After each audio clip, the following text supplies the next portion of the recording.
Wiki iliyopita kwenye Live na G Roundup, G alipiga story na Deogratias wa Watubaki. Yale mahojiano YouTube yalikuwa yana title ya Dini Empire na mifumo yake itaanguka. Nini kitatokea? Kiufupi, watazamaji wengi wamevutiwa na mjadala huu wa kina. Wamempongeza mgeni wetu Deogratias, wakimtaja kama mtu mwenye uelewa mpana na genius. Wamefurahishwa na jinsi alivyochambua mambo ya kiroho, metaphysics na nafsi, wakisema kwamba mafundisho yake yanawapa mwanga mpya na kuelimisha akili zao. Wengi wameeleza kwamba mjadala huu umewasaidia kuelewa tofauti kati ya mwili, nafsi na roho. Nikianza kusoma komenti zao, wa kwanza kabisa ni Nelly MTZ Official. Yeye anasema, kaka, huyu jamaa uelewa wake unafanana na wangu, cause hata wakati unaota ndoto kuwa unakimbizwa, wewe sio yule unayekimbizwa, bali ni yule unayetazama jinsi unavyokimbizwa. Ndio maana unaangalia matukio yote yanayofanyika kwenye ndoto, cause upo nje ya hayo matukio ukitazama. Benson Matemba, yeye anasema maisha ni kama video game. The real you ni yule observer anayechezesha game. Nafsi na mwili ni character za player kwenye game. Vitu vingi vimetengenezwa kwa mfano wa binadamu, ni formula nyepesi. Angalia mfano hata TV. Chukulia umeme ndio wewe, alafu stesheni ndio nafsi yako, na housing ndio mwili wako. Umeme ndio unafanya nafsi inakuwa active, na nafsi inafanya mwili unakuwa active. Umeme ukiwa haupo, hapo nafsi haitakuwa active na mwili hautakuwa active pia. Ila umeme kutokuwepo haimaanishi haupo,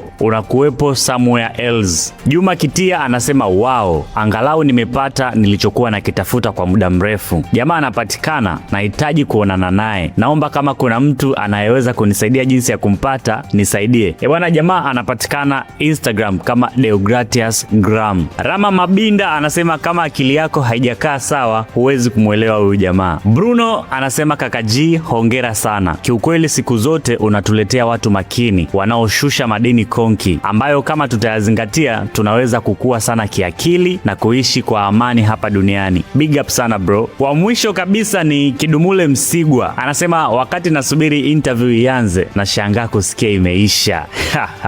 Bwana, kama umemuelewa vizuri Kidumule Msigwa, njoo comment kwenye hii video YouTube uniambie umeelewa nini. Leo kwenye Live na G kapiga story na Solotheng. I hope umejifunza mengi, lakini hatuishii hapa. Uwanja ni wako sasa huko jijini YouTube. Njoo speak your mind, na mimi Jumamosi ijayo nitapita kwenye comment kuntu na huenda nikasoma komenti yako. Naitwa Credo, napatikana TikTok kama Credo the King NBA. Be informed, not influenced.